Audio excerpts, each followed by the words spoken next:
Narmada యశాల audio సిరీస్కి స్వాగతం. నేను మీ Narmada. Romantic love story నిన్నే పెళ్లాడతా భాగం 98.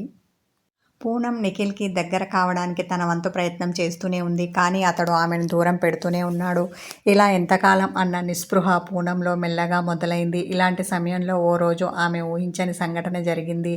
స్టేషన్లో డ్యూటీ చేసుకుంటున్న పూనం సెల్ రింగ్ అయింది. లిఫ్ట్ చేసిన ఆమెకి ఏడుస్తున్న మాలతి గొంతు వినిపించింది. అత్తయ్య, ఏమైంది అడుగుతూ కంగారు పడింది పూనం. ఆమెకు చెప్పడానికి కూడా దుఃఖంతో మాట పెగలడం లేదు. అది అని ఆమె చెప్పలేక అవస్థ పడుతుంటే ఆమె చేతిలో నుండి సెల్ తీసుకున్నాడు శ్రీనివాస్. పూనం, నువ్వు అర్జెంటుగా హాస్పిటల్కి రా అని అడ్రస్ చెప్పాడు. ఏమైంది మామయ్య, ఎవరు జబ్బు పడ్డారు అని అడుగుతూ మరింత టెన్షన్ పడింది పూనం. నువ్వురా చెప్తా అనేసి ఫోన్ పెట్టేశాడు శ్రీనివాస్. స్టేషన్లో పర్మిషన్ తీసుకొని హాస్పిటల్ అడ్రస్ వెతుక్కుంటూ వచ్చింది పూనం.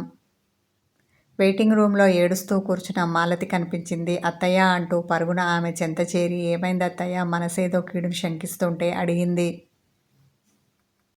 చెమ్మగిలిన కళ్ళతో ఆమెను చూసి నిఖిల్ అంటూ చెప్పలేక మళ్ళీ ఏడుపు అందుకుంది మాలతి.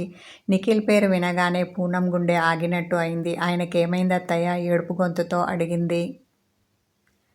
యాక్సిడెంట్ అయింది, లోపల ట్రీట్మెంట్ జరుగుతోంది బాధాతప్త హృదయంతో చెప్పాడు శ్రీనివాస్. ఎలా మామయ్య, ఆయన ఈ టైంలో ఆఫీస్లో కదా ఉండాలి అనుమానంతో అడిగింది. తల ఆడించి శ్రీనివాస్ ఏదో పని మీద లంచ్ చేసి బయటికి వచ్చాడట. పని పూర్తి చేసుకొని రోడ్ క్రాస్ చేసి వెళ్తుంటే వెహికల్ గుద్దేసిందట బాధతో చెప్పాడు. ఏ వెహికల్ నంబర్ ఏమైనా చూసారా, అతన్ని అరెస్ట్ చేశారా ఆవేశంతో అడిగింది. తన పోలీస్ బుర్రకు పదును పెట్టింది. మినీ ట్రక్ అట, అతన్ని పట్టుకున్నారట. కానీ అతడు తప్పు నిఖిల్ది. అతడే సిగ్నల్ పడకుండా రోడ్ క్రాస్ చేశాడు. ఇందులో నా తప్పేమీ లేదు, నేను కరెక్ట్ వేలోనే వెళ్తున్నాను అన్నాడట. ఇందులో వాస్తవం ఎంతుందో ఆ పైవాడికే తెలియాలి అంటూ అదోలా మాట్లాడాడు శ్రీనివాస్. ఏ ఏరియా చెప్పండి మామయ్య, నేను కనుక్కుంటాను అంటూ సెల్ ఫోన్ చేతిలోకి తీసుకుంది పూనం.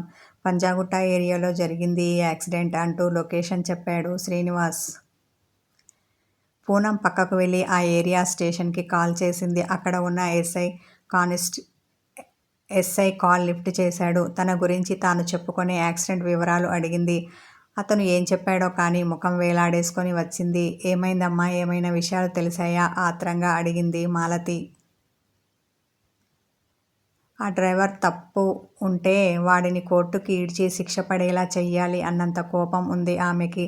సారీ అత్తయ్య, తప్పంతా మీ అబ్బాయిదేనట. రెడ్ సిగ్నల్ పడే వరకు ఆగకుండా రోడ్ క్రాస్ చేయాలని చూశాడట. అది రద్దీ ఏరియా కదా అంటూ ఇక చెప్పలేక బాధపడుతూ కూర్చుంది. వీడికన్నింటికీ తొందర. అరే, ఓ 2 నిమిషాలు ఆగి సిగ్నల్ పడేదాకా ఉంటే వీడికి ప్రమాదం జరిగేది కాదు కదా. అయినా వీడు ఆఫీస్లో ఉండకుండా అంత ఏం కొంపలు అంటుకునే పనులు ఉన్నాయని రోడ్డు మీద పడ్డాడు అంటూ పళ్ళు నూరాడు శ్రీనివాస్. అతని మనసులోని బాధ కోపం రూపంలో బయటపడింది. ఇప్పుడు కూడా మీరు వాడిని అంటున్నారా? ఆ నడిపించే డ్రైవర్కి ఏమైనా కళ్ళు దొబ్బాయా? చూసుకొని డ్రైవింగ్ చేయొచ్చు కదా అంటూ మాలతి తన కొడుకును కాకుండా ఆ డ్రైవర్ని తిట్టింది.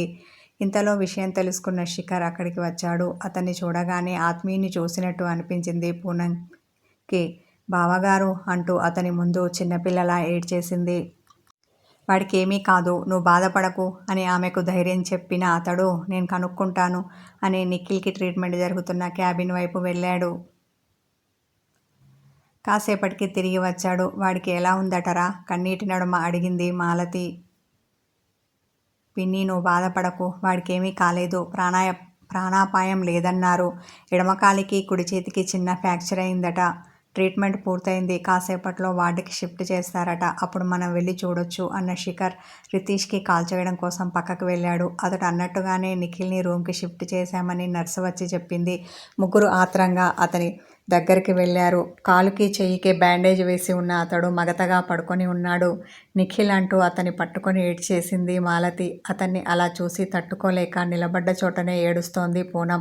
బాధని దుఃఖాన్ని తనలోనే దాచుకొని గంభీరవదనంతో నిలబడి ఉన్నాడు శ్రీనివాస్. తల్లి గొంతు విని చిన్నగా కళ్ళు తెరిచి చూశాడు నిఖిల్. ఇప్పుడు ఎలా ఉందిరా ఏడుపు గొంతుతోనే అడిగింది. బాగున్నట్టు తల ఆడించాడు నిఖిల్. ఏడుస్తూ దూరంగా నిలబడి ఉన్న పూనం అతనికి కనిపించింది.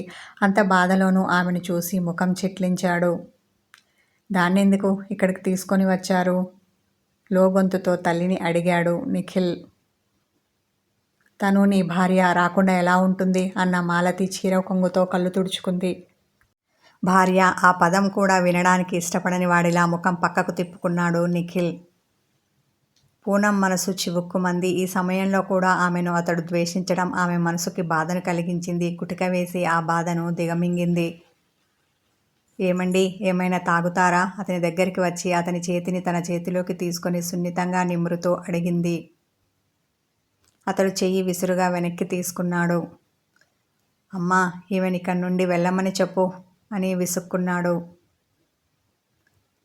పూనం ఎక్కడికి వెళ్ళదు, ఇక్కడే ఉంటుంది అంటూ ఆ గదిలోకి వచ్చాడు శిఖర్. అతడు ఫ్రూట్స్తో పాటు ఫ్రూట్ జ్యూస్ తీసుకొని వచ్చాడు.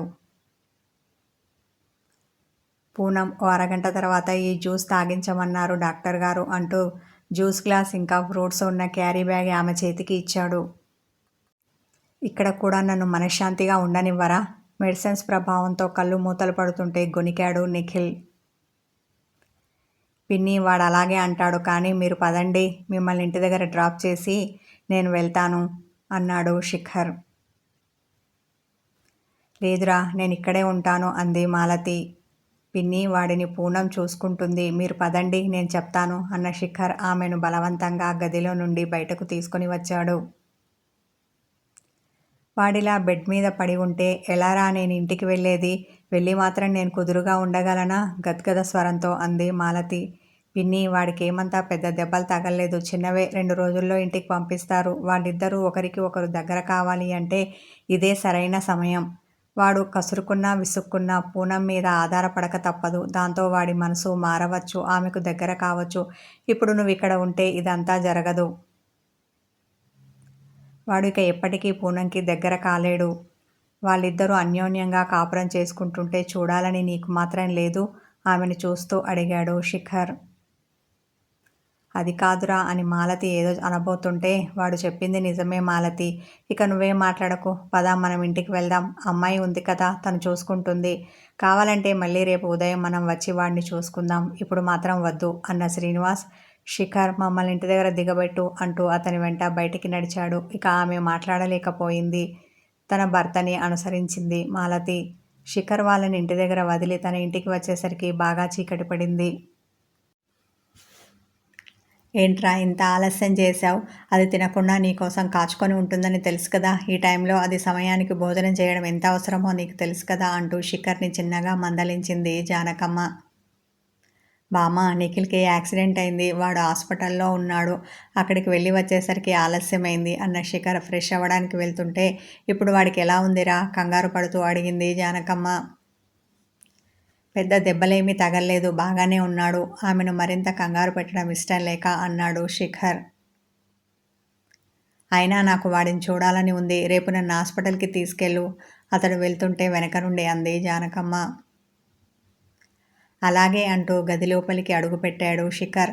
సంయుక్త అక్కడ బెడ్ మీద పడుకొని డీప్ ఆలోచనలో మునిగి ఉంది. శిఖర్ అడుగుల సవ్వడి కూడా ఆమె గమనించలేదు. అతడు ఫ్రెష్ అయి ఆమె దగ్గరికి వచ్చాడు. పక్కన కూర్చొని ఆమె చెంప మీద చెయ్యి వేశాడు. చేతి వేళ్లకు తడి తగిలింది. అసహనంతో కూడిన నిట్టూర్పు ఒకటి అతనిలో నుండి వెలువడింది. కోపానికి గొంతులోనే అణిచివేసి, ఇప్పుడెందుకు ఇవి అంటూ ఆమె బుగ్గ మీదికి జారిన కన్నీళ్లను తుడిచాడు. నేను ఇలా ఉండాలనే కదా నువ్వు కోరుకుంది, మళ్ళీ ఎందుకు అని అడుగుతారేంటి అంటూ కోపంతో అతన్ని చూసింది సంయు.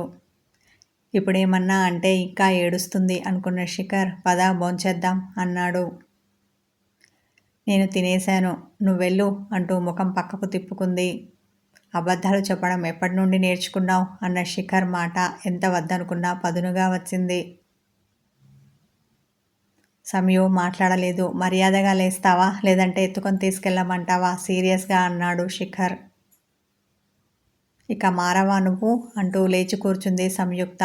నువ్వు మారావా పెదవిరుపుతో అన్నాడు శిఖర్. ఒకవైపు నిఖిల్ అలా ఉంటే ఈ సంయు ఇలా ఉంది. ఇద్దరి మెంటాలిటీతో అతనికి పిచ్చెక్కేలా ఉంది. ఎంతలా తనను తాను కంట్రోల్ చేసుకున్నా అప్పుడప్పుడు ఇలా కోపం బయటికి వస్తూనే ఉంది. శిఖర్ చాలా కోపం మీద ఉన్నాడు అన్న విషయం గ్రహించిన సంయు ఇక బెట్టు చేయలేదు. చిన్నగా నడుచుకుంటూ డైనింగ్ టేబుల్ దగ్గరికి వచ్చింది. అతడు కుర్చీ జరపగానే కూర్చుంది. అతడు వడ్డిస్తుంటే, నువ్వు తినిపిస్తేనే తింటాను, లేదంటే లేదు అలుకగా అనేసి బుంగమూతి పెట్టింది. నేను కోపగించుకున్నాను కదూ, అందుకే ఇలా అడుగుతోంది అనుకున్న శిఖర్ చిన్నగా నవ్వేసి అలాగే అన్నాడు. అతడు అన్నం కలిపి ఆమెకు 2 ముద్దలు తినిపిస్తూ ఆకలిగా ఉండడంతో తను ఒక ముద్ద తినేశాడు. సమయు ఇప్పుడు కడుపుతో ఉంది, ఎక్కువ తినాలి కాబట్టి ఆమెను మాటల్లో పెట్టి ఎక్కువే తినిపించాడు. హాల్లో కూర్చొని ఉన్న మాధవి, జానకమ్మ వాళ్ళిద్దరిని చూస్తూ ఉన్నారు. చూడండత్తయ్య, అది ఇంత ఆకలి ఉంచుకొని మనం పిలిస్తే భోజనానికి వచ్చిందా, రాలేదు అంటూ సమయుని చిరుకోపంతో చూసింది మాధవి. ఎలా వస్తుందే, దానికి వాడు తినిపిస్తేనే నచ్చుతుంది అంటూ తన గతం గుర్తుకు వచ్చి ముసిముసిగా నవ్వింది జానకమ్మ. ఆమె ఎందుకు నవ్వుతుందో అర్థం కాక తెల్లమొహం వేసింది మాధవి. నేను అంతే, కడుపుతో ఉన్న ప్రతిసారి మీ మామయ్య తినిపిస్తే కానీ తినేదాన్ని కాదు. అందుకోసమైనా మీ మామయ్య ఎక్కడికి వెళ్ళినా భోజనం సమయానికి ఇంటికి వచ్చేవారు. నా అలవాటే నా మనవరాలికి వచ్చినట్టుంది అంటూ చిలిపిగా కన్ను కొట్టింది జానకమ్మ. అవునా అంటూ బుగ్గలు నొక్కుకుంది మాధవి. తిన్న వెంటనే ఎక్కడ మంచం ఎక్కుతుందో అనుకున్న శిఖర్ సమయుని ఇంటి ముందు ఉన్న లాన్కు తీసుకొని వచ్చాడు. సమయు, నీకు తెలుసా, మన మధుకర్ లేడు, వాడు ప్రేమలో పడ్డాడు అంటూ ఆమెను మాటల్లోకి దింపాడు. లేదంటే ఆమె వాకింగ్ చేయడానికి ఇష్టపడదు, పైగా చెయ్యనని మొండికేస్తుంది. అవునా, ఎప్పుడు, ఎవరితో అంటూ కళ్ళు పెద్దవి చేసి అతన్ని చూసింది సమయు. రియా వెళ్ళాక ఆమె ప్లేస్లో ఒక కొత్త అమ్మాయి వచ్చింది కదా, ఆమెతో అన్నాడు శిఖర్. ఏంటి, సారికతోనా అంటూ ఆశ్చర్యపోయింది సంయుక్త. అవును, ఆమెతోనే అంటూ చిలిపిగా నవ్వాడు శిఖర్. ఆ అమ్మాయి చాలా రిజర్వ్గా ఉంటుంది కదా, అలా ఎలా పడిందబ్బా ఆలోచనగా అంది సమయు. కానీ మధుకర్ వసపిట్ట కదా, ఎప్పుడు చూడు ఏదో ఒకటి వాగుతూనే ఉంటాడు. మనం హనీమూన్ వెళ్ళినప్పుడు ఆమెకు లైన్ వేశాడంట. ఎలాగో నేను లేను కదా అని తన చైర్ ఆమె క్యాబిన్లో వేసుకున్నాడట. ఇంకేముంది, పక్కనే కూర్చొని మాటలు కలిపాడు. మొదట ఫ్రెండ్షిప్ చేశాడు, ఆ తర్వాత ప్రేమలోకి దింపాడు అని శిఖర్ చెప్తుంటే ఆసక్తితో విన్నది. మరి ఈ విషయం నీకు రితీష్ చెప్పలేదా, అనుమానంతో అడిగింది సమయు. మనల్ని డిస్టర్బ్ చేయడం ఎందుకని చెప్పలేదట. ఇక నేను వచ్చాక నాకు అనుమానం రాకుండా మధుకర్ తగు జాగ్రత్త పడ్డాడు అన్న శిఖర్. అసలు ఇదంతా రితీష్ వల్లే జరిగింది. వాడెప్పుడు చూడు మధుకర్ని గేలి చేస్తూ ఉంటాడు. నీ లైఫ్లో గర్ల్ ఫ్రెండ్ లేదు, నీకెప్పటికీ పెళ్ళవ్వదు అంటూ ఆట పట్టిస్తాడు అని చెప్పాడు శిఖర్. ఈ రొమాంటిక్ కథ కొనసాగుతుంది. హాయ్ వ్యూవర్స్, కాంట్రాక్ట్ పెళ్ళి ముగిసింది కదా, ఆ ప్లేస్లో శౌర్య అనే కొత్త స్టోరీ ఆడియో ఇస్తున్నాను. ఇది చూసిన వాళ్ళందరూ అది కూడా చూసేసి లైక్ చేసి మంచి కామెంట్ పెట్టండి. మీ కామెంట్లు, మీ ప్రోత్సాహం ఉంటేనే ఆ వీడియోని పూర్తి చేయగలుగుతాను. థ్యాంక్